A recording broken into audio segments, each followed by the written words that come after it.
right, welcome back, ladies and gentlemen, boys and girls, to HoNcast.com. As you can see, game number 2 is upon us. We got Team NK taking on Simplified Gaming here. NK, of course, up 1-0.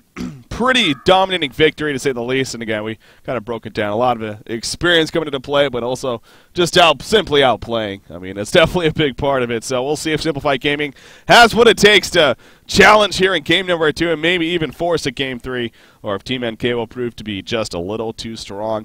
Once again, Team NK, they are in the place of TMSR. There were some penalties, of course, given. As always, you know, when you have a certain amount of roster changes, you will be penalized some of your points as a result. So, but they are still in a very good spot, to say the least, as far as the standings are concerned. Now, with that said, I am joined by Beef once again as a co-caster. So, Beef, welcome back. You excited to see what happens here in game number 2? I am, Breaky. I think that NK is by far the heavy favorite going into this one. But the guys in Simplified Gaming, I mean, they made the grind all the way here from bronze. They've got to have something going for them here. And we'll see if they have any kind of pocket strategies that they want to try to bust out before dropping into the loser's bracket. Maybe something that might catch NK off guard. Or even if we see maybe some kind of crazy strategy busted out here by NK, as they're now 1 game up right here. They're probably in a very comfortable position. This could be the time where you want to get some kind of a special strategy, a little bit of practice in a competitive setting. This could very well be that time. Exactly. You know, you maybe try one of these new heroes. I'm just saying. Maybe try one of these new heroes. That the new ones or the buffed ones, perhaps. But Warbeast is going to be that first pick for Team NK. Again, talk about all these changes that are happening. He obviously got the nerfs. Both the nerf and a buff, technically. I mean, obviously got nerfed to his battle cry, but his Hellhounds actually did receive a slight buff. So basically making the point that you go to the jungle. You go to the jungle. You don't suicide anymore. It's the idea, at least. So with that said, we'll see if Team NK still tries to use him as a suicide. Or, I mean, what do you think? I still think the possibility is definitely still there to be ran as a suicide. I mean, still, he is a strong laning presence, but you think maybe going to be seeing a jungler Warbeast here? Or? It's certainly possible. I mean, I have been seeing a few jungle Warbeasts over the past few days. Hell, I was even scrimming last night against, I was playing with the guys from Ready for a Miracle, and we were playing against the top Latin American team, and they were running a jungle Warbeast, and very effectively. I mean, he definitely is a hero that can be run quite well in that jungle if you don't address him too much, and, well, we'll see if they're going to run him suicide. I think that as far as the suicide potential goes, he definitely does have that suicide potential still, but like what a lot of things did in this last patch, they just tried to make it not so much of a no-brainer. You pick up Warbeast, he's going to the suicide lane. Now you have to think about picking up Warbeast because he's not this god-tier suicide anymore. He's still a good suicide. He's still going to benefit his team, but he's not above and beyond every other hero in that position. Yeah, I think he's still even a better choice than a Keeper. I mean, Keeper definitely got the bigger nerf when it comes down to that. Well, speaking of Keeper, you see right there, picked up by Simplified Gaming, but no doubt I think he got the bigger of the two, where it's like he's kind of the same concept, but even more extreme. It's like you really don't want to suicide with him anymore because he is very vulnerable now compared to what he used to be. So again, it's still possible, but as you were saying, if anything, it really gets you to think now. But for both teams, I mean, hell, for the Legion team, it's like, is that going to be a suicide Keeper or is it going to be jungle? So you know, it's good in both senses too. For both teams. But yeah, Keeper the Force picked up here by Simplified Gaming as a response. He is a great hero to have still with that root against a hero like Warbeast, so it's not too surprising to see that by any means, but I like that Simplified Gaming has kind of gone tit for tat here in the same way that they've drafted, as they did pick up a hero that could go either suicide or jungle, and then one that's going to be playing a solo lane in both Bubbles and Wretched Hag here. And so if they're going to follow the trend, they might go for a support right now. But by not showing any of your other hands, by not showing a hero that you might use as an initiator or something that really might be that solo short hard farmer, something that's really forced into that role, you really leaves the other team guessing a lot right now. With the pickup of a Luna here, she's one of these heroes that can be used in a dual lane mid, can be used in a tri-lane, or even as a solo short. Certainly not going to be as effective as somebody like that Torture in the solo short role, but she can still get done what needs to get done in that lane. So we still really don't know exactly what NK is going to be doing right here, although you could certainly lean toward maybe that jungle Warbeast, that suicide Bubbles. Yeah. Yeah, definitely. Oh, wow, they're going to go the Gemini again. That catches me off guard a little bit. But, yeah, no, I definitely agree with you to very possibly see that here from Team NK. But, yeah, Gemini, I mean, again, it didn't work out. But like I was saying before, I mean, they have made it work in the past. And that kind of hit me as we developed into that game of, that's right. So Wind on here, he has played the Gemini. He's done it very well. Like I said, he likes to go that specific build. Maybe this time really put him in more of that winnable lane / you know, where you're going to develop throughout the game. But now if you're Team NK as well, it's how do you look to address this? I mean, I do like it more here, even simply for the fact, you know, Team NK, they're not setting up to run an aggressive jungler this game, unlike last game, and that's kind of what screwed up Gemini in terms of where they were able to run him. Now, the short lane Gemini could be very possible here, and definitely matched up even with something like a Bubbles, you know, not the end of the world by any means. So, especially if you give him a babysit to go with that. So, yeah, it's going to be interesting to see how Gemini performs this game, but clearly they're comfortable with for this hero because he again, just did not do good at all last game, but they're still going to pick him up. And you like seeing that. I mean, like kind of sticking to the roots. And even though it may not have worked one of the games, but the banning stage going to start here. You see Engineer banned right off the bat, actually. And again, Engineer, talk about another hero that got some good nerfs. Now he's still known as a hero that could very likely still be a part of that middle kind of that mid setup, something like an Engineer Ravener, but you know, definitely not as potent anymore. Maybe for like a babysit choice compared to what he used to. So. Engineer taking the out. You've had a little bit of time now to absorb these Engineer nerfs, Beef. So how do you think about them now? I don't know, Breaky. I think it's still too soon. I mean, no. I've been playing a lot of HoN in the past couple of weeks, and a lot of Engineer as well. And no, the hero's still completely viable. But I mean, I think that it did definitely make him a little bit harder to use in that early game. You're not going to be able to get as many spells off. He's not as potent. And I think that outside of a dual lane mid here in the competitive scene, there's pretty much zero chance we're ever going to see the hero in that dual lane mid. Like I said, I mean, we're not going to see that very often right here. Yeah. So the choice for Tankafet to actually ban out that Engineer is rather interesting. That means that he's expecting Keeper of the Forest to actually go into the jungle with the Gemini Suicide and Wretched Tag short, and he expects their last two to actually be that dual lane mid, which it's certainly a possibility, because otherwise you're already going to have 3 solos right here, meaning that you're going to have a support probably go with Gemini, and I mean, it's just going to be kind of awkward if you actually use all 3 of these heroes as a solo. It's almost pigeonholed into having Keeper of the Forest jungle right here for the Hellborn team, and that's what Tankafet's reading into by banning out at least one of those supports. Yeah, you know, for Simplified Gaming as well, I also notice a lot of extra time being used right here, really on both sides, but Simplified Gaming is only down to 8 seconds here when it comes down to it as far as extra time goes. So, you know, these last 2 pickups, you could argue this is where you really want that extra time because you want to be able to react now to knowing the lineups and how you want to finish off here. If anything, you're going to go something a little different, but they're not going to have too much time. So, you know, keeping an eye on that. See how they may affect things. Holy crap, there we go. There we go. We're going to see something different here. Now, I've heard rumors that Team NK has been one of these teams that's been kind of running this Cersei a little bit recently. So, Cersei picked up by Team NK. Here we go. Here we go. Something different. Okay. You know, I still don't know how to feel about this hero, man. I really don't. Like, I know she isn't the strongest laner when it comes down to it. She can be a solid babysit in the end, but are you kidding me? And they go Salomon. I love this now. I love this game now. Oh, they're doing this for the fans, no doubt. I love seeing this. But I was going back to Cersei. I really want to see Cersei, man, because the idea on paper, it sounds like it's such a god ability. It's such a crazy idea, but in practice, it seems like it hasn't necessarily worked out the best, at least through TMMs and whatnot. I know the competitive scene is completely different, but. Breaky, I'm going to have to direct you to my last night's stream where Swiftlame played Circa and actually used that ultimate 4 times effectively to steal Chronos and turned around a 500, 700 GPM Chronos or something like that and turned around the game and won it for us with that hero.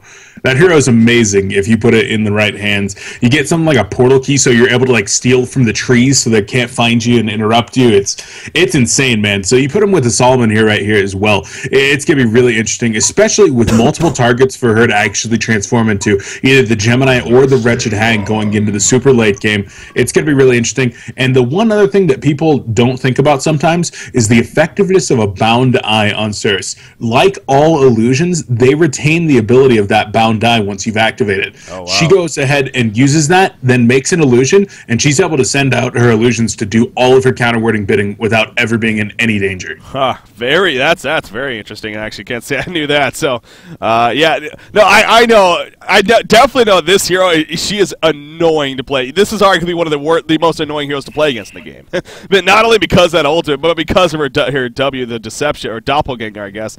Deceive is also very annoying. You know, it's just an annoying hero to play against once again. So I'm wondering how Simplified Gaming feels about this. And again, this is a newer hero onto the scene. So if you're a team like Simplified Gaming where you haven't got a whole lot of practice with this new patch, maybe because of the holidays or whatever, that's another thing to keep in mind here. Now, we're focused on her, but also Salamon picked up. Yes! Haxrin gonna do his best angry testy impression here. Haxrin, though, no, obviously he's definitely known as one of the better carries on the scene, especially when it comes to just farm. What better hero than a Salamon, am I right? So, this is gonna be fun to watch. Now, Salamon's build-up is also interesting, too, as far as his items are concerned. I've heard the idea of going straight Resto Stone is honestly very valuable, and you have the double ultimate right away. Is that something you maybe expect to see here? Resto Shrunken Head is absolutely terrifying on this hero. Last time that we did a podcast, I doubted the ability. I ran into some 1900 TMM a few days ago. I cried myself to sleep. So I have new respect for this hero, absolutely, and I think that is a very good chance here from Hax, but we'll have to see. So these lane setups, what do we got here? It's going to be a defensive tri-lane. So talk about a hero again. You just want to make sure it gets his farm. Salamon, he is going to get his farm. They are going to be running the Suicide War Beast. Again, so kind of that nerf that happened to him, but still, he has that potential as we're talking about. In fact, he got the Hellhounds first, of course. And I actually I still assume he's going to get the Battle Cry. I mean, I still think it's too hard to pass up that ability, even with it being 15 more seconds of a cooldown, but we'll see how that develops. Bubbles is going to be matched up against Gauntlet here in the middle lane. Again, so focused on Team MK. They last picked Gauntlet over here for Simplified Gaming. That's also kind of interesting to note. And I assume, again, this being a new hero, I could safely assume that Salamon's ultimate cannot be purged by any means. That's correct. I mean, I don't know if you've actually thought about that before, but I assume that's correct. I assume that's correct. It cannot be purged. Is what I don't. Think okay, so because I'm sitting here thinking of Gauntlet and being like, why would they pick Gauntlet? Obviously, his ultimate has that purge effect to it. So, but no, that wouldn't make any sense. So, in the end, Gauntlet does have great lockdown though. Still with that ultimate, maybe not as purge effective, but still very powerful. We'll see how he does from the middle, but yeah, I'm a little bit intrigued by that Gauntlet pick. The more I think about it though, and what the logic was behind it, but. Yeah, man, I gotta say right now, Breaky, I am really thrilled with the way that NK has chose to lane this. Between Circe and Aluna, they're going to be going ahead and making sure that they triple stack this pull and pull it out every single time, and then they'll group up with the creeps to actually deal with this while allowing Haxrin to essentially free farm this middle or this bottom lane. And I mean, this actually comes directly out of Dota. A lot of people say that Solomon's new skill, Wish for Wealth, very similar to Greed is Good, or Greevil's Greed, excuse me, as Alchemist in Dota. And this is the same way that he's played in that game. A hero that does just snowball farm like crazy.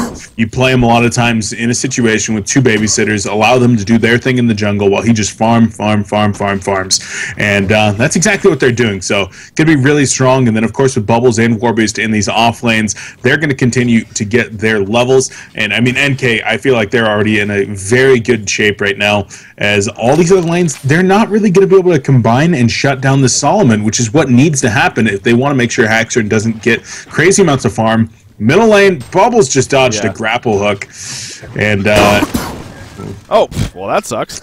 The courier gets picked off, though, so he's like, all right, well, we'll just take your courier, not a big deal. That's another thing about this Gauntlet pickup. I mean, he was going into not the friendliest of matchups against the Bubbles, as we saw right there. The takeover, in a hook hero matchup in general, it's a very good ability to have, so uses it right there to easily avoid the hook attempt coming out from Gauntlet, and he expected the hands of a player like Tankafet. He's going to be on the ball with that, so you know, maybe even a little bit more as to a little bit scratching the head of that gauntlet pickup, but it is done when it's all said and done. Now they get the Gemini in that short lane. This all starts from the beginning here, making sure to get him in the short lane this time, making sure to get him that priority farm, and he most certainly is getting that. Wretched Hag might be in a little bit of trouble. He does have the blink up, so no, he's going to be fine. But doing some ring around the rosy right there with the Luna. But look at Salamon. 423 gold per minute already. This is no hero kills or anything. This is just simply raw farm right here. I mean, not many, hell, there's no heroes that could do this. Because of that, as you put it, his passive with the Wish for Wealth, it just naturally makes his GPM that much higher from creep kills alone. So, yeah. Not to mention he hasn't missed a creep kill yet. And that, too. I was just about to say, yeah. So, on top of him having perfect creep farm pretty much, it kind of adds up. He already has 2,200 gold saved up. He's just sitting on the gold right now. Straight resto? I mean, is it literally just a straight resto stone here or what?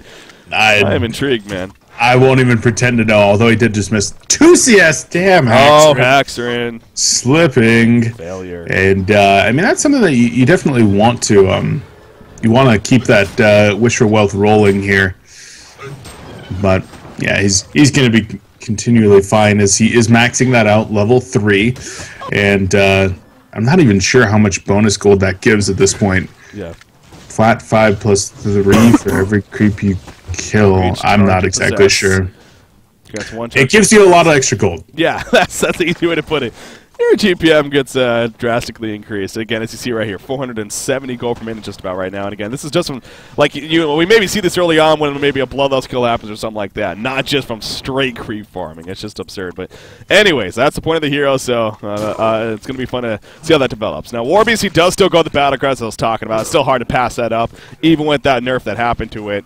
Even at 35 seconds, it's still a very valuable tool for your team. And that's another thing to keep in mind, actually. You know, Salamon in his farm, he's also taking the benefit of that. So, you know, even killing the creeps that much quicker and that much easier even. But Bubbles is level 6 right now, so got to watch out for that if you're the Hellborn side. Now, speaking of the Hellborn team, let's focus a little bit on them and their situation here. You got Keeper of the Forest. He's level 5. He has 1,500 gold just about saved up, so he's going to be able to get the Ring of Swords in middle lane in the meantime. Bubbles gets comboed down. Bubbles with a shot up. He's going to fall, though. They went for the kill on the gauntlet, and it completely backfires. Cersei was here as well with that entrapment, but not nearly enough.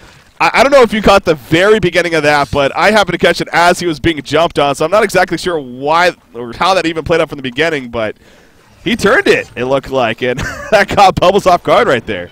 He certainly didn't. I mean, the grapple into the tower right there is definitely a very hardy stun. Used the Gauntlet Blast as well to lock him down. And, yeah, just well played there by the Gauntlet player over on that side. That is, of course, Exili. I guess that's how we're going to go ahead and say that one. As Solomon going hard in the bottom lane.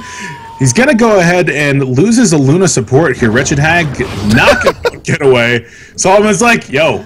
Come here. Whatever. I got whatever for you. Kill my teammate, whatever. Top lane, they actually will take out Xibby, though, so getting a little too focused down there. And all of a sudden, Warbeast falls. Good job by the roaming Master of Arms using the haste rune, actually, to their advantage. He was not level 6 yet on Warbeast, so not able to transmute, of course, so, or Metamorphosis, excuse me. So, but yeah, we did see a little bit of the power of Salamon right there, who, by the way, sitting on 3,600 gold. I mean, holy crap. We're only 7 minutes into this freaking game.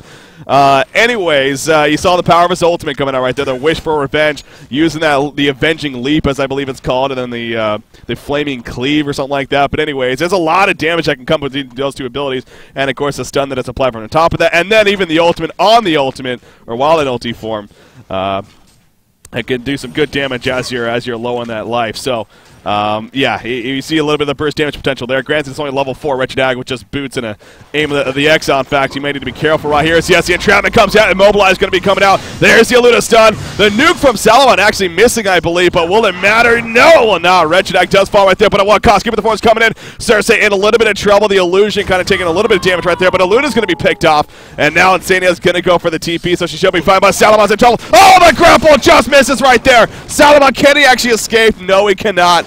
That is a very vulnerable part to him, especially with that ultimate down. He has zero escape mechanism, and they take advantage. That's what you need to do if you're Simplified Gaming, so it's good to see that from them.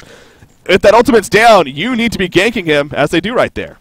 Oh, absolutely, Breaky. I really do applaud them for actually making their way down there, especially this Keeper of the Forest being played by Link06. Already had an effective time in the jungle, and then, of course, making his presence felt in that bottom lane. They need to shut down Solomon because I believe he's going for a Mock of Brilliance. I'm 99% sure I just saw a Sword of the High bot out right there, and uh-oh, now Bubbles, Master of Farms, going to square off one more time. Yeah, you see Master of Farms gets the Nature's Spell, though. Going to be fine for now. Cersei still wants to make something happen. The entrapment's going out right there. Not going to be enough, though. The Red Force down, though. Keeper of the Forest is going to... Oh, he gets hero blocked at the last second. Reginald kind of stepped in front of him, and I don't know if it would have made the difference in the end, but that's got to be frustrating for Keeper, thinking that he's going to maybe get away.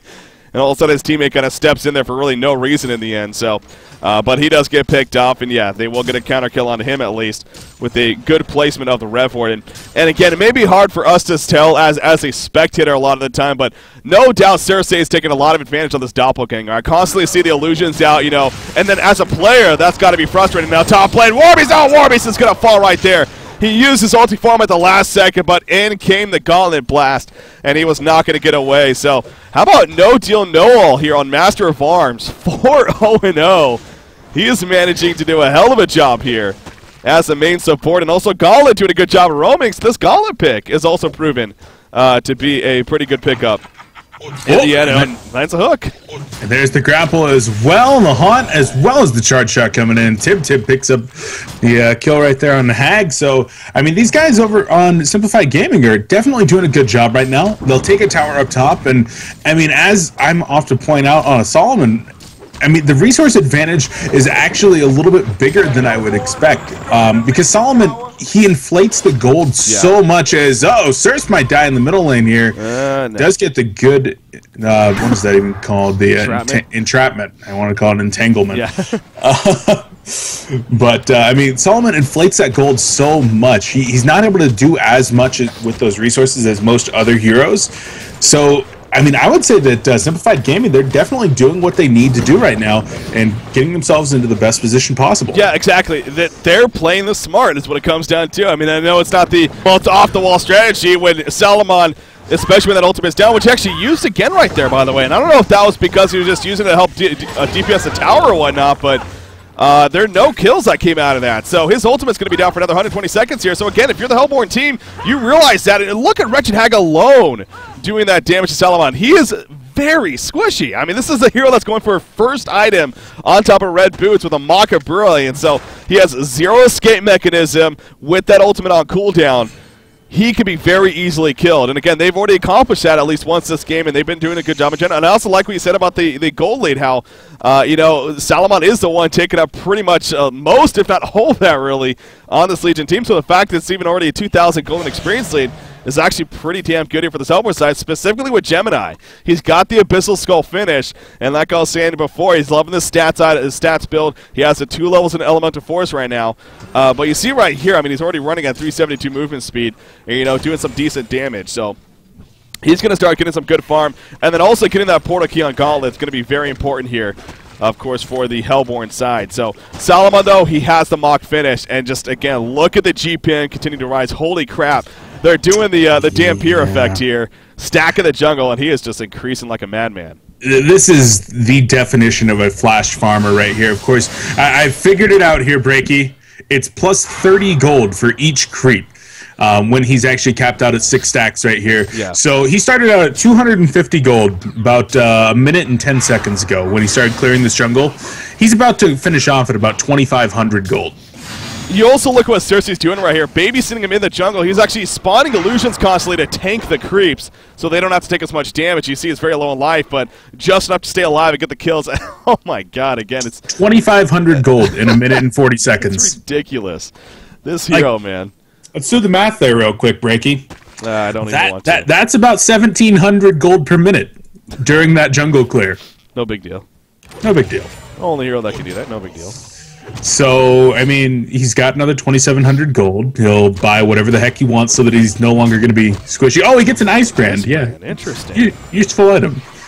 Interesting. Yeah, I mean, there's a little bit of survivability there. If anything, that's been the big critique on him, of course. But ice brand, that is that's an interesting choice. I believe it means we're going to ultimately see a Dawnbringer, of course. But Or are we going to see a Frosto Skull, you think? You think you might just go straight Frosto Skull here, want to just be a bulky tank and take advantage of the ultimate damage? I mean, I think the movement speed of a Dawnbringer is going to be really important for him. At least a Frostburn, I would say. The movement speed and the slowing mechanism could be very important. But, I mean, there's lots of different ways that people play this. Middle lane, Bubbles, nice take cover, though. And the misses the grapple. So, really unfortunate right there. They didn't time that perfectly. And Bubbles was able to actually take cover that before they got the charge shut off. Yeah, Xilius having a pretty good game here on Gauntlet so far, but that was definitely a mistake. So, unfortunate. Happens to the best of them, though.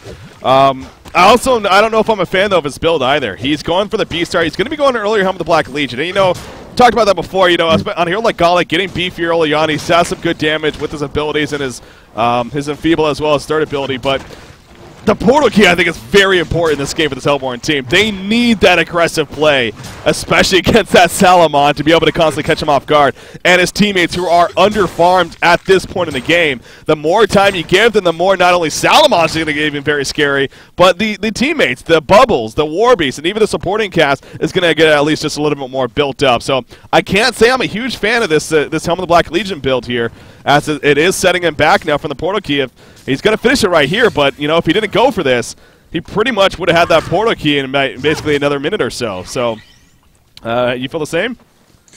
Yeah, I think this is the same situation as like a Kraken going for the Helm of the Black Legion here. It's going to be great for him staying alive, but not going to be able to contribute as much to his team. And when you are going up against this super snowballer like the Solomon, I think that portal key definitely would have been a more ideal pickup if they were going to try to fight. With that being said, with Gemini and Wretched Hag, if they're going to try to turtle this one out and just go for split push and farm, actually bottom lane, Solomon going to try to turn this one around. Breaky goes for the ultimate, the Avenging Leap as well. Wretched Hag running on out of there, but Solomon looks like he's in a lot of trouble here, Breaky. Yeah, he's going to Cosmic Powers right there. He does have some movement speed, and it looks like it is going to be enough. He's over the turn, keeping the force falls.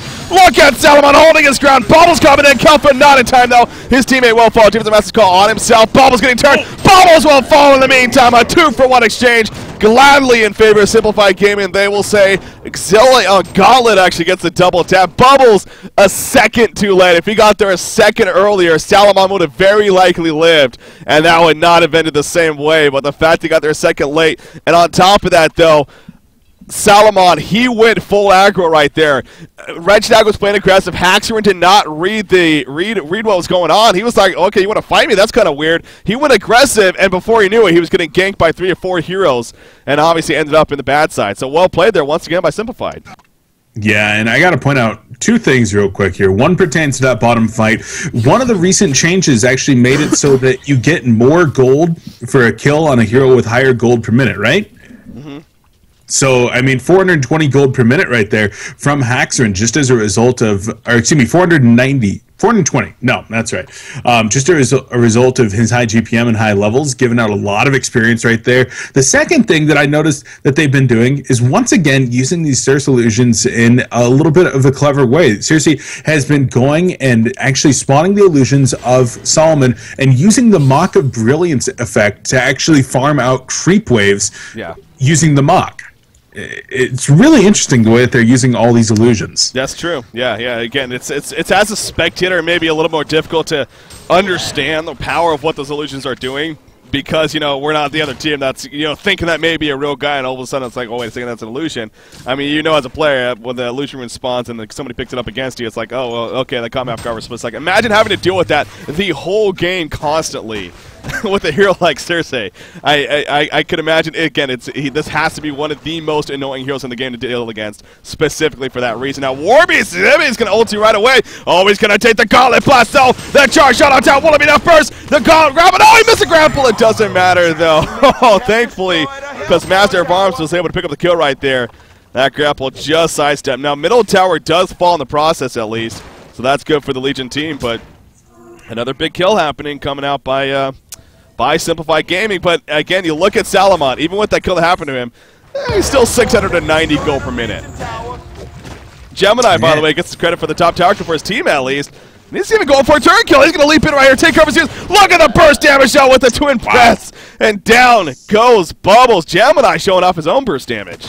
Yeah, that elemental force coming in right there as he's moving, he's doing damage, and just generally being a real nuisance in that top lane. So the guys in Simplified Gaming, they're really getting good farm on multiple heroes right here. It's kind of hard to see when you actually hit that 3 and bring up the gold per minute tab, because they're down there at like 400 GPM and Solomon's up there at 700. Like, He's like, he's towering over them, but at the same time, nobody else on NK has anything resembling strong farm. Zibby on Warbeast is sitting there at 240 gold per minute, but he's just really not going to be able to do a whole lot. And right now, the guys from Simplified Gaming are going to continue trying to exert their pressure in the middle lane. Yeah, they're going to go all out on it. You see the middle tower, you see a Luna nearby, but she's the only one. She may get a denied temporary panic. Can he time it? No, just a little bit too slow. But again, it's a lot easier said than done, of course, especially with the whole creep wave there. So not much he was going to be able to do. Haxorn does deny the bottom tower, middle lane. No, there's just illusions left behind. So no initiation is going to be had. But you're right. I mean, Gauntlet and Gemini are both having a pretty damn good time. You do see that portal key pick up. He's going for Salomon, but he's not going to be able to chase him down. He portal keyed in, but just a little bit behind, unfortunately. So not able to find the opportunity. But again, Cersei is level 8. He's had that ultimate now for a couple levels.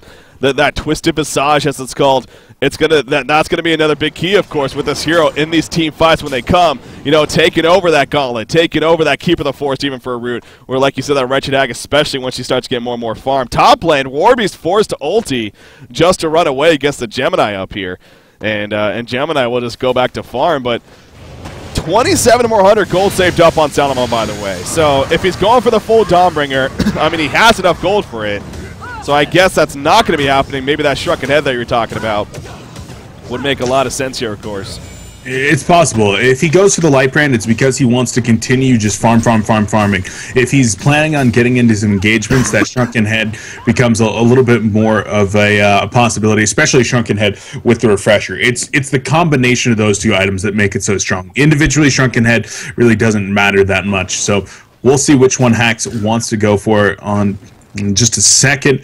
But right now, he's just continuing to spiral out of control. It's certainly no 1,400 gold per minute Solomon like we've seen from Angry Testy, but the fact that he's going to be at 800 gold per minute here pretty soon is still rather impressive, and especially just the items that he's got 20 minutes in.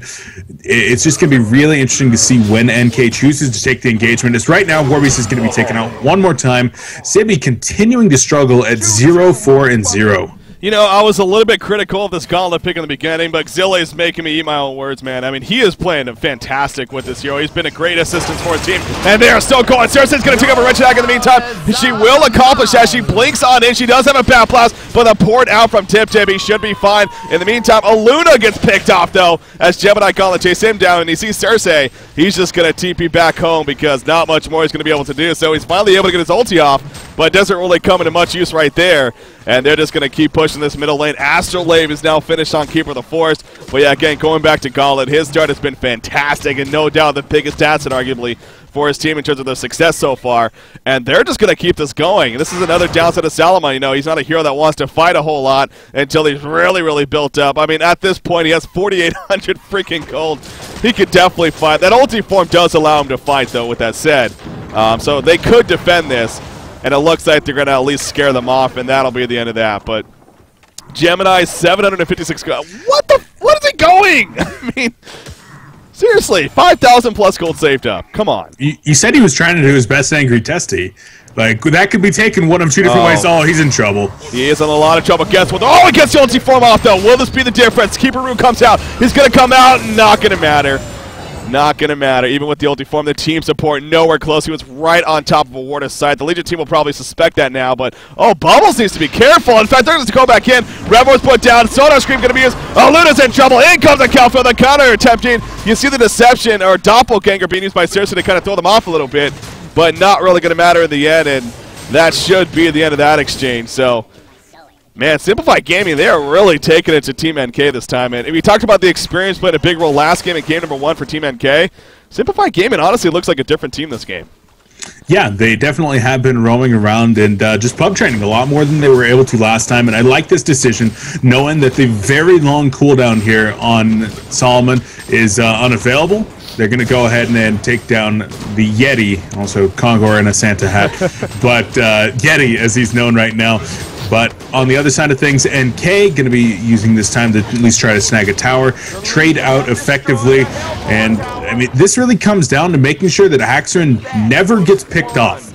Every time Haxorn gets picked off, and especially if he gets picked off and uses his ultimate, this other team will have a huge window, and Simplified Gaming definitely capitalizing on it right there. Well, he just res and he bought a full resto stone, so there you go.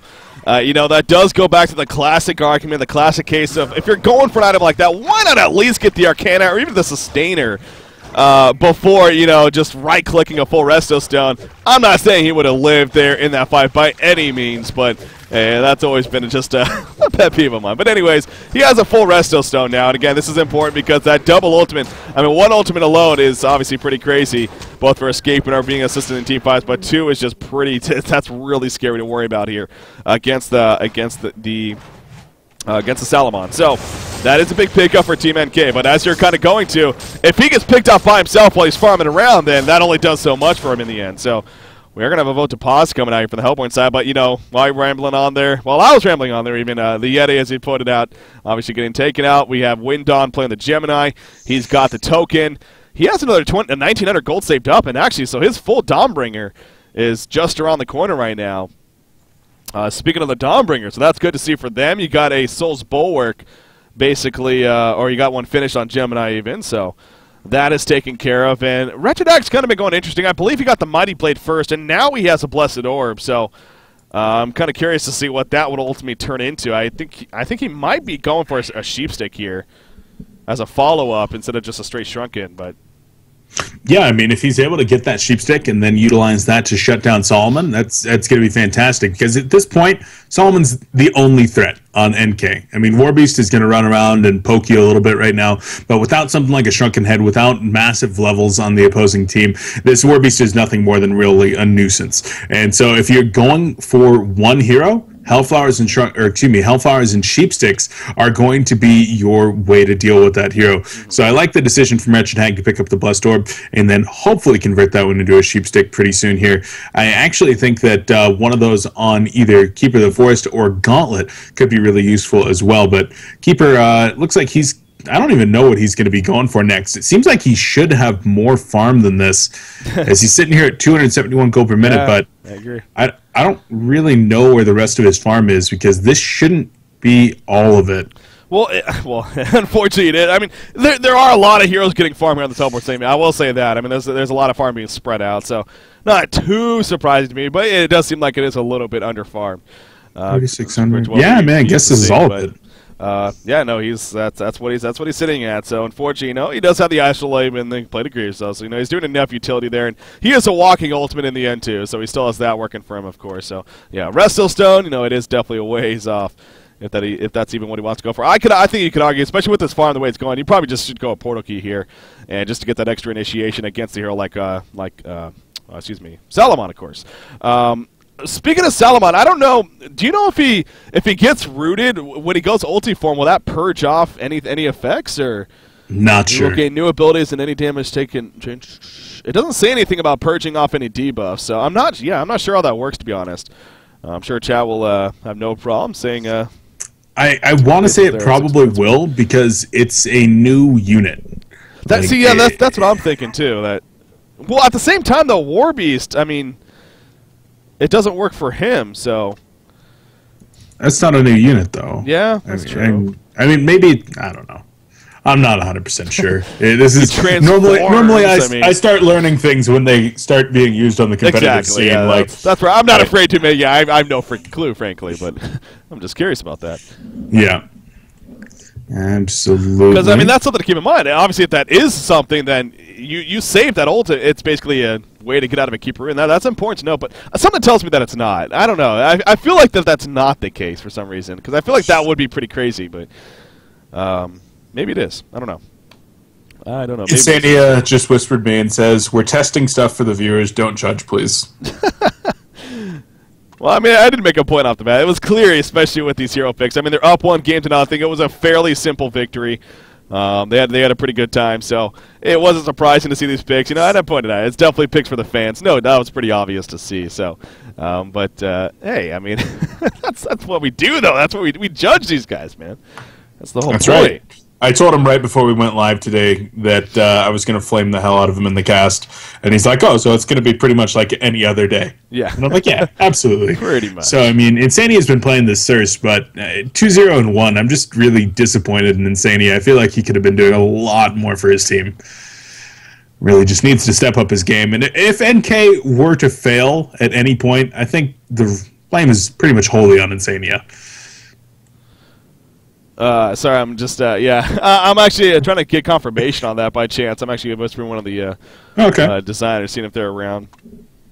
Let's see if we can get a confirmation on that. Because I am actually very curious about that, because that does change maybe when you want to use it. I will ask someone.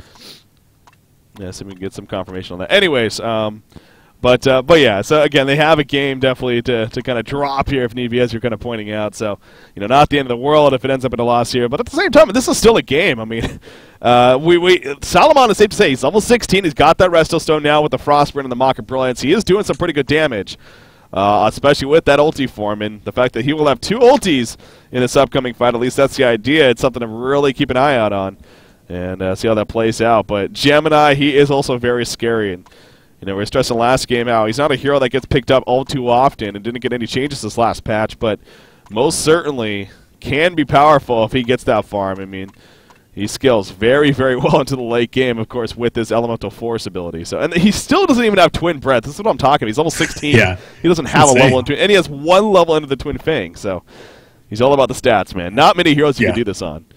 No, absolutely not. And Breaky, according to my inside source here, a confidential source that does not wish to be named, It does not look like there are, quote-unquote, any dispel lines in the script.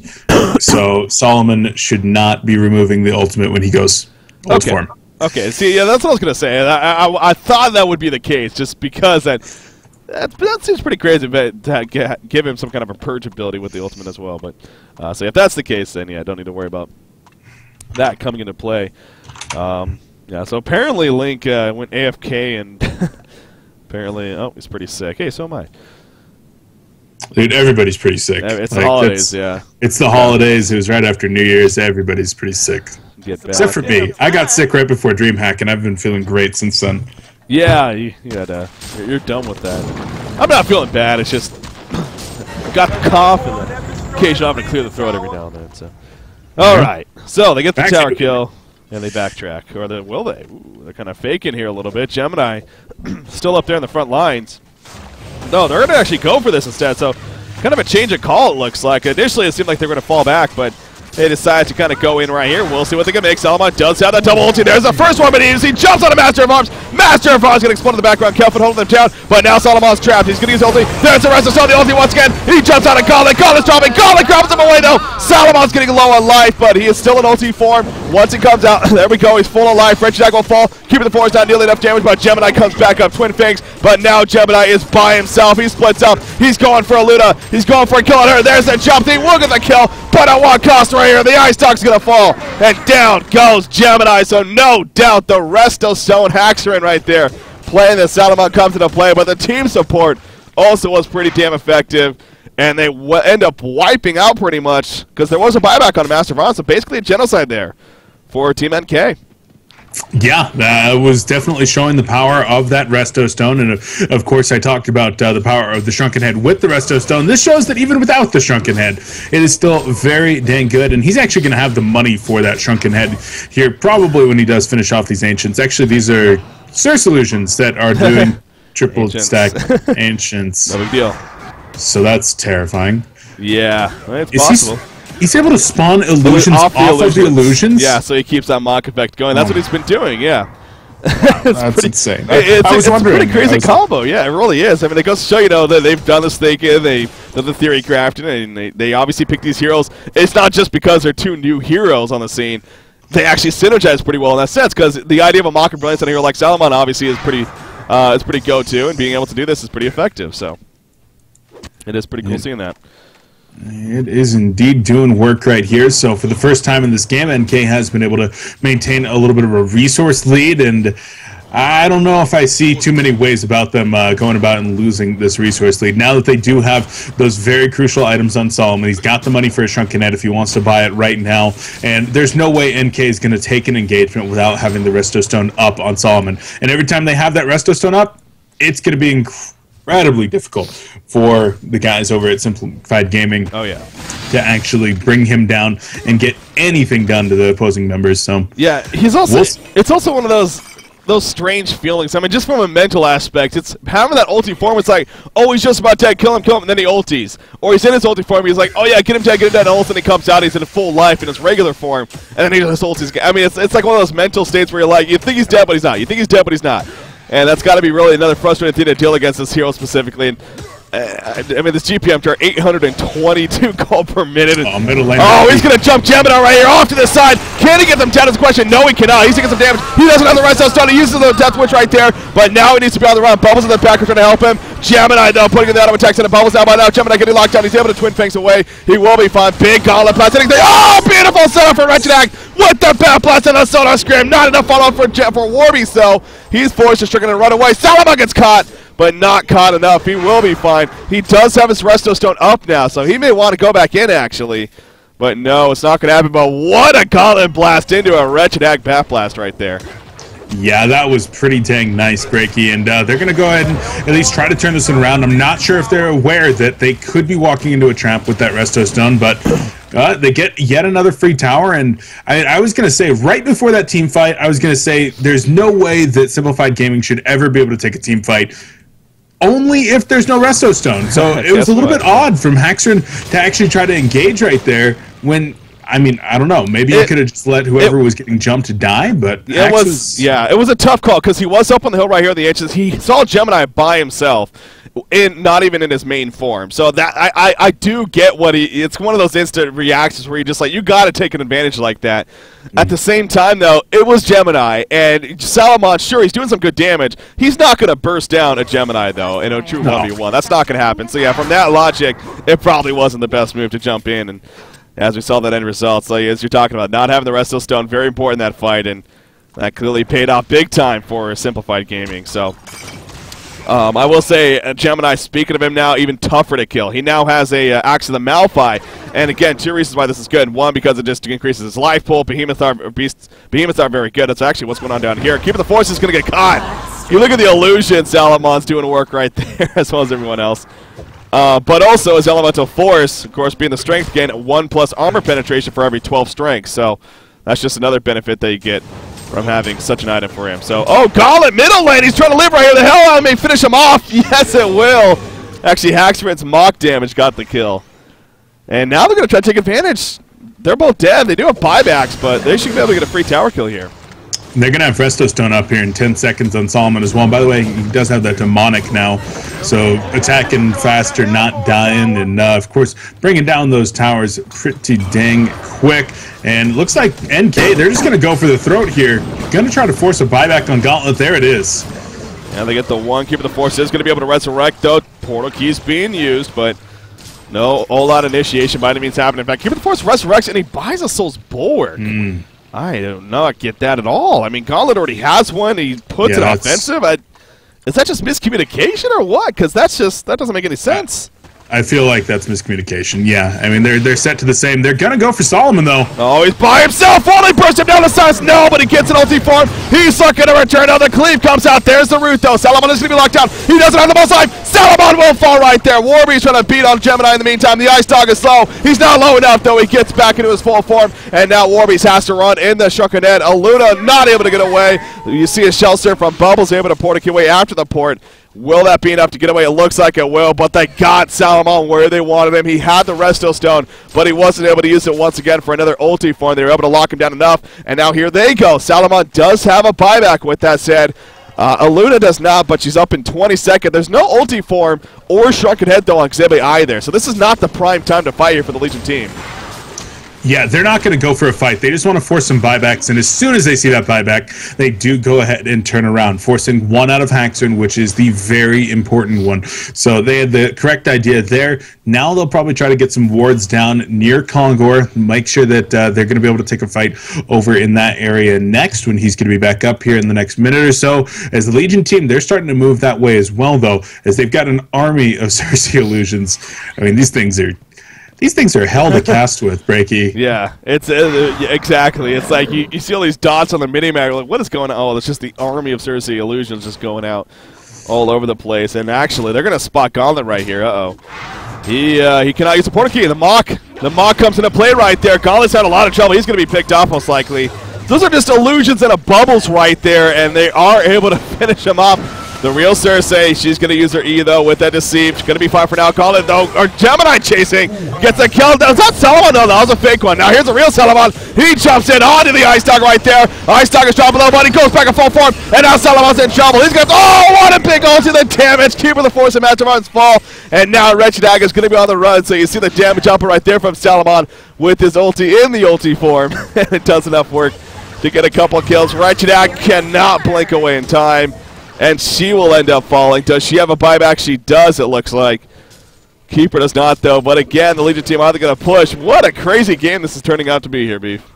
Yeah, it absolutely is, Breaky, and the guys from Simplified Gaming, they know what they need to do, and sometimes they're executing, sometimes they're not. In this case, Gauntlet getting caught out leads to a very bad team fight, and this just comes down to maybe a little bit of lack of vision. So far, the guys from NK have been doing a great job of getting vision up in the opposing team's jungle and managing to get those pickoffs, forcing the engagements, and, well, we'll see if any team is going to recover the bound die that was dropped in that fight. As I'm sure that Cersei would love to have that one again, but look at the item that Cersei just picked up right here, Breaky. I just saw that. Super annoying. Well, yeah, again, that just goes to the annoying factor. It's just another way that she has to escape if it calls for it. So, I don't know. Yes and no, but I get, okay, so you know what it is, actually, this is kind of just hitting me, but she can start the channel then Assassin Shroud, that's what it is. So she can channel the ulti form and then be in stealth while she's doing it to try to make it so they can't see her while she's using the ulti. I believe that's the main idea behind getting the Assassin Shroud. Because even with the Shrunken Edge, she could still be rooted out of it, of course. So this is kind of that, again, deception away, you could say, with her. But speaking of that, too, I don't know. I haven't really been paying attention for that necessarily. I don't even know if she's got another ulti off since that first one on a Hag, to be honest. I don't know if you've caught them, but... No, she's been getting picked off pretty early in these team fights. Yeah. So that kind of goes back to the idea of the hero. Again, on paper, it seems like it's a great... In practice, especially in top-tier competitive matches here, HoN or Diamond, I mean, it's not going to be easy by any means to get that off. Now, Kongor is going down. It's going to be a free Kongor kill. They even spotted this with the Luna, but they don't want to defend it. They figure they can't. They're just going to counter push instead, I guess. Yeah, they're not so worried about that token of life, it appears, and instead they'll take down one and maybe two towers up in the top lane. So, trying to get some of that map control back, which they're feeling is a little bit more important than the token of life at this point. And, God, look at all these Cersei illusions in the bottom lane, man. They're just going ham on this tower. Yeah, this is all illusion damage right here that's dropping this tower on top of the creep wave, of course. Again, that's just... As the game progresses, obviously that just gets more and more annoying, and it is great for split pushing. So they take advantage right there. That's exactly, as you said, not really too worried about giving up the token alive. They're able to split push pretty effectively, and they're still keeping them occupied. And the other annoying thing about all these illusions, they don't give any gold. You know, unlike other heroes like a Slither, whatever, you know, constantly putting on those wards being annoying. At least you get bounty out of it. For these illusions, you're getting nothing. You're getting nothing. You just have to kill them because they're just annoying and they're doing actually decent damage here. So that's another thing that just has to be so frustrating. Another thing that's frustrating: Salamon is again sitting on 72 freaking under gold. What the hell? 8,000 gold on Salamon. We're 35 minutes in. Yeah, it's pretty good life when you're 900 GPM. Is this going to be a record-breaking game? I mean, 900 GPM, Pewee. Is this going to beat that? Does Solomon count, though? Exactly. I don't know if he counts. I don't know if it's fair. He should be on a level of his own. I don't know. I mean, I guess it's a record-breaking game. Yeah, with an asterisk. There has to be an asterisk. Head. Yeah, doppelganger and a shrunken head. Go figure. Uh-oh, Cersei's in trouble, though. The dust comes out. She's spotted. She's like, oh, crap, Assassin's Shroud. And we'll give her some movement speed, but no, Gemini catches. Look at that. Cersei falls. So Insania that whole time was just harassing with all these illusions, but she finally gets spotted and finally gets killed. So, yeah, he's like, whatever. I'm up in 40 seconds. No big deal. I got the whole team to come after me. That's what she just did right there. But this Gemini, man. I mean, he hasn't actually broken it yet, so. I do agree, though. I don't think it's something that should be at a level of its own. Warbeast, though. Talk about a hero that skills very well in the late game. You know, we talked about Warbeast and how he's been constantly not having the best of time. His farm's kind of been underfarmed. It's pretty scary now. He has a Brutalizer. He has a Slayer picked up, so Savage Mace as well in the works. I would be, I think the late game potential, both teams have strong late game potential. There's no doubt in that. So really this team fight coordination is going to be the biggest part of it. So this is going to be a tough one, man. It feels like we're 50 minutes into this game, by the way, and we're only 37 minutes. Yeah, I mean, when there's this many items on each team, it absolutely does feel a little bit later. Of course, Solomon inflating that a bit for his team. And then, of course, you even have people like the Warbeast and the Wretched Hag that have recovered quite well. Interesting to see that Wretched Hag did end up going for that sheep and the shrunken head, but nothing like the Grimoire that we've been seeing as a staple item recently. Yeah. So maybe already Tip saying that this isn't an item that I feel like I need right now. I'm going to rely more on my mobility and more on my crowd control to try to be effective for my team rather than outputting that pure damage that I was hoping to get from everything else. Fire and Ice Dog caught out. Oh, yeah, they are. Kelfield comes out. He is tanking on Bad Plus. Oh, Bobbles will get turned on. Salomon jumps in with his first ulti form right here, though. Gauntlet is nearby. He comes out. Will he be able to get a second one off? He's being locked down. The Shark out there. He gets a second one off, though. In the background, he's going to jump on a Gauntlet. Gauntlet should fall right here. He will. Gemini coming back in, though. No, he didn't even buy back. He just stayed alive. You see the graph right there. Not going to be enough, though. It's actually Gauntlets. And, that was Cersei. I was, like, confused for a second. Oh, Cersei, damn you. Damn you. I was like, wait a second, isn't he? Anyways, he grapples. He does help save Salomon. But that is the only survivor other than Warbeast, who's actually at the top lane during all of that. So that was not a fight that the Legion team was really ready for, even though they're the ones that started it. They thought they had a gank set up. But the team was there, and now here we go, into the base. I think they didn't quite realize how tanky Gemini was as they did try to take that fight. They did force out a buyback on both Cersei and Bubbles now, and did force Warbeast to retreat. So that's what they were looking for. Gemini still with another 2.5 minutes on this Token of Life, knowing now that the Restoration Stone is down on Solomon. This is when the Hellborn team looks to fall back, regen up, and probably take another team fight when Keeper of the Forest route is available. The Legion team, they're running straight forward, though. Solomon is slithering. Yeah, he is going straight forward to the base. Leading the way, of course. Dangerous man indeed. You do have a Gunjiro just finished, by the way, on Gemini. On top of that, Token of Life, of course, that he has. Here we go. Initiation. Resto Stone not ready to go, actually. Shrunken Head's going to be used in the background. Kelfield going to be coming off right there. Gemini holding his ground. They're going right for Colin in the background. Colin will fall. Wretched Hag forced to plank away. You see the split up though from Gemini. Bubbles going to store a spear before he gets taken out. Meanwhile, the background Keeper of the Forest falls to take cover from Bubbles. He will be fine. Back over here, Master Boss goes down. Gemini falling. He's in the split up dogs. One dog is very low. The Fire Dog. Oh, he has to take a life though. Okay, it goes back in full form right there. And it goes back in at Salomon. That was an illusion, so never mind. Gets taken out, and they will hold it off. These illusions, man, they are going to be the death of me. They absolutely are breaking. We thought it was hard enough with Bubbles and Andromeda normally, but now we add all those Circe illusions, and it is just absolutely insane. But in any case, the Hellborn team did a very good job of holding that off without their big cooldown there of the root on Keeper of the Forest. But speaking of Keeper of the Forest, he's getting engaged on one more time. Hag going for the Bat Blast, not able to get it off. She gets locked down and taken out. Both of them are dead.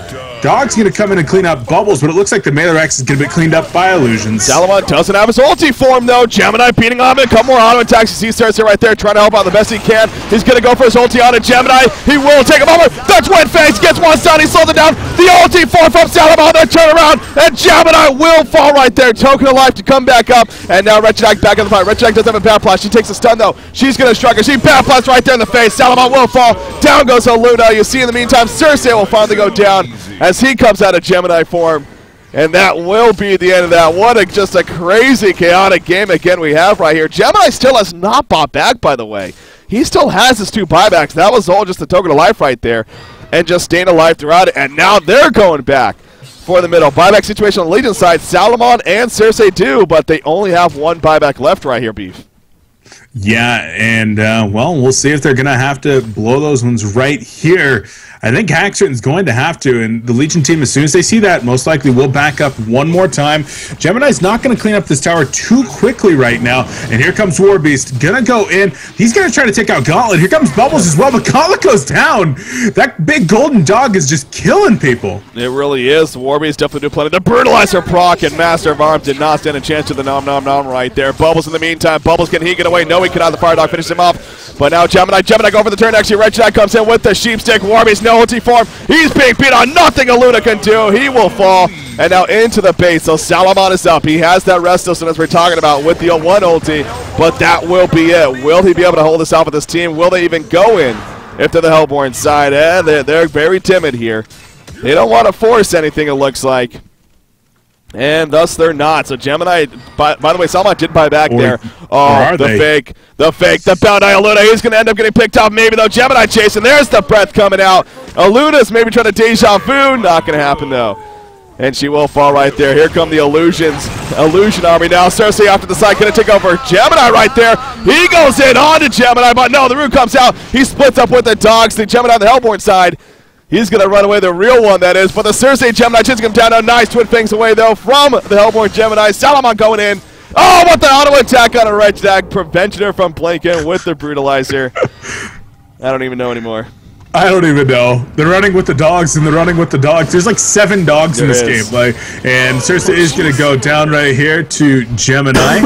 But now it's time for Gemini to run. He does have a buyback in the event that he does die right here. He might actually be able to just turn around and man up. Just kidding. Bubbles is coming in with the kelp field. He'll man up onto Bubbles, and will he get this kill or not? He's attacking some creeps. There's a Storm Spirit, and Gemini looks to go down. Never mind, he's running, Breaky. Oh, he goes for Bubbles actually as he jumps in, but the take cover will not mean a kill to happen for Gemini. So, I mean, no kill, that is, for Gemini. So, again, this game is just, it's just going to continue to be chaotic, apparently. Gemini, 70 seconds of resurrections. He does have his 2 buybacks, though, so if it calls for it, but I don't know if it's going to call for it. I mean, Warbeast is counter-pushing the bottom lane here in the meantime. And Salomon is coming in. He has a Resto Stone. His double ultimate is ready to go, so maybe a very likely a Falcon Jiro going to be finished by Insania, by the way. Very, very interesting item choice here coming out from Insania. I mean, it's one thing to get the Assassin, but then even going to Falcon Jiro. It's a lot of investment to go for an item. I don't know if it honestly is the best choice, but I mean, he's already got an Invis. Like, yeah. The Deceive. Exactly. He already has his time Deceive, already. Yeah. And I believe you're actually able to use that Deceive in the same way that you would the Shroud. Like, you start channeling and then you hit your really? E. I've been told before that you can do that. I'm not 100% sure. Okay, yeah, if that's the case, then yeah, why even get the Assassin shot? I don't know. He did make a point in chat that it's his first time playing it. Whether or not that's true 100%, I don't know. But so he's just trying stuff out, perhaps. Again, they made the point that this was more of a kind of testing the waters. Yeah, exactly. Per se. See how things work out, but again, 44 minutes into this game right now, and it feels like we've been an hour and a half. I mean, just how much farm there is all around the board and what has been going on. We'll say Salamon's farm has definitely died off. He's still farming 825 gold per minute, but it has died off. Need more money. Yeah, that's true. I mean, he is full. I mean, what is he going to buy? That's true. He is out of buyback, so there's no way other than replacing the Shrunken Head. It's the only thing that's left at this point. Changing the items around, buying a Doombringer for his team. I mean, there's a few things that he could do with it, but generally speaking, he just doesn't need the money anymore. He should be letting that farm go to others, and that's one of the reasons that Warbeast is up to 440 gold per minute right now. Yeah, I think selling the Mock and getting a Sheep Stick, honestly, could be a decent choice here, because especially with the Resto Stone, having a double Sheep Stick and double lockdown for himself for his team wouldn't be a bad option. And the Mock and Brilliance, no, it's still a great item share. There's a lot of damage output, but it's not as effective as it was early game for sure. It's kind of hard though because you're not able to use items when you're in your ultimate form, activatable items like that. So I don't know. It's certainly going to be interesting. He chooses his ultimate end game build. That is true. Oh, Cersei at the bottom lane in the meantime. The real one, actually, Gemini coming in. He's trying to find him, but no, he's not going to be able to. Dust comes out, but obviously not able to catch the real Cersei, so she will be fine. And Gemini, speaking of him, by the way, he now has a Blessed Orb picked up with 3,300 gold saved up, so he still has those 2 buybacks as I keep going back to, but we'll see what that turns into. You know, this is also at a point, though, Salomon, I know it's not like he just naturally does this, but should he be farming as much as he is? I mean, I guess at this point it's more for just pushing out the lanes, which is fine. If another hero's not going to be doing it, then yeah, but there is that logic there where, again, as we just talked about, I mean, there's nothing more that he could really buy that's absolutely necessary. You know, why not try to get that farm maybe to the Bubbles or the War Beast or even something like that, Cersei or Luna even. Unless he wants to go Air Force 1 Meander. That's possible. I mean, you can always start stacking things on the courier. Like, you get a Frostfield blade on the courier and fly it around if you have great micro. Yeah, that could be really nice. But we'll see. He does sell the Mock of Brilliance here and has over 10,000 gold, so he just broke Testy's record of holding gold. Oh, my God, he does. And there's a Savage Mace. Okay, yeah, Savage Mace, too, obviously just for more raw damage. I think that makes even more, because you did say with the ulti form you can't use the else activatable items, so that, if anything, is one thing that, maybe not the sheep stick, but... Oh, did he sell? He sells his Resto Stone too and goes full Beast Heart. Or Behemoth Heart, excuse me. Interesting. So he's turning into more of a right-click carry at this point, and somebody that's going to be using his ultimate the entire time, which I think when you are capped out definitely could be. Bubbles up top is not going to use the bananas and does die to 4 hits there from Gemini. Well, so, yeah. Oh, sorry. Well, I mean, he could have used the bananas and probably survived there, but I guess he was just saying there's no real point. Like, I'm probably going to get run down anyway. And Illusions and Creeps just took down a tower in the base. No big deal. Yep. But yeah, I was going to say with Gemini, I think that was more of a case for Bubbles. That he thought he was going to be able to Shell Surf in time, but it's just the damage was just so much. He kind of underestimated the damage output. Tank of Fed, I will say, you know, again, this is definitely a role we're not used to seeing him play. He's kind of changing it up a little bit, and he's 210 and 14, so not the most attractive hero kill stats. Oh, Warbeast gets found. The Gauntlet Blast going to be coming out. He shrunk and heads preemptively right there. The chase is going to continue from Gemini. Gemini needs to be really careful, though, not to chase too much. He is going to fall back before they go for a chance to turn onto him, and he actually picks up a haste turn in the meantime, so not really the biggest harm done right there. Ulti from Master of Arms, and the Gauntlet Blast was used, but fairly shorter cooldowns. But obviously we're at that point in the game, especially with buyback situations and whatnot, where teams are going to be very timid here in terms of jumping in. And right as I say that, Salomon gets jumped. The Sheepstick comes out. Will they have enough burst? Nice press stuff from Aluna. There's the shrunken head from Salomon. He does have his ulti form still. The root comes out, locking him in place. They're putting the damage. There's the ulti form. Their turnaround chance. Salomon and Warbeast go down with Gauntlet. Gauntlet will fall. He gets his ground block, but it doesn't matter. Where is Gemini in the meantime? Gemini is nowhere to be found. Okay, finally comes in right here. Kelvin in the background. He's going for Salomon. Salomon is low. Cersei trying to take over Gemini. He will not be. Oh, he takes up a Wretched Hag, actually. And now Gemini's going to be locked down with the Sheepstick. The Bad Blast comes out. Gemini trying to get away. He should be fine for now. Not the same for the Hellborn Wretched Hag, though. And Tip is able to blink away before too much happens. But beautiful takeover there by Cersei. He was able to use that Sheepstick and definitely kind of turn around the tempo of the fight there. Yeah, absolutely. And just coming out and really showing exactly what this hero is capable of. Solomon going to go straight for a Rax here in the bottom lane. And we saw just how tanky Solomon is. Of course, sitting on 31 armor and, of course, 3,500 life, doing quite a bit. Gemini's not out of the woods yet, though, as the dog is chasing him here. Warbeast's going to have to turn around himself, though. Or is that just an illusion? Yeah. Nope, that's real Warbeast. Okay. I don't even know anymore, Breaky. Don't even know. Those are all the Salomon illusions are going to be killed before the melee Rax gets taken out, so obviously doing some work right there. But yeah, you're right. I mean, Salomon definitely showing off just how tanky he is with that new item build of his, and it definitely showed in that last fight. I mean, he already has another 4,000 gold saved up. There's 5,400 gold on Warbeast. Resto Stone just finished on Wretched Hag, actually, so he has this double Path Blast now as well as a double Sheepstick. That is very important, actually. Having that double Sheepstick especially. That's the biggest reason, I think, really, to get that item for him. So that's good to see for their sake. I still see the double Souls Bulwark here on the Hellborn side and kind of at that a little bit. But shaking my head. Yeah, I mean, they are keeping the Forest one to defend now. But Gemini's on Solomon. Oh, wow. Okay, There's 1v1. no support here. 1v1. It's Mortal Kombat, baby. Here we go. 1v1 mid, let's go. No ulti form. The Master of Force offensive master is called Gemini, but no, here comes the support of Warbeast, and immediately Gemini's like, yeah, so much for the true 1v1. Yeah, Gemini would have taken that easily if they had been allowed to actually fight that one out. The lifesteal coming into play, and of course those really big auto attacks with the armor penetration as a result of the elemental force. And so he does finish up that Frostwolf skull as well. I don't know if he's going to complete a Geometer's Bane here in just a second. As Luna deja vuing, Panny barely surviving right now. Bubbles might be in trouble though.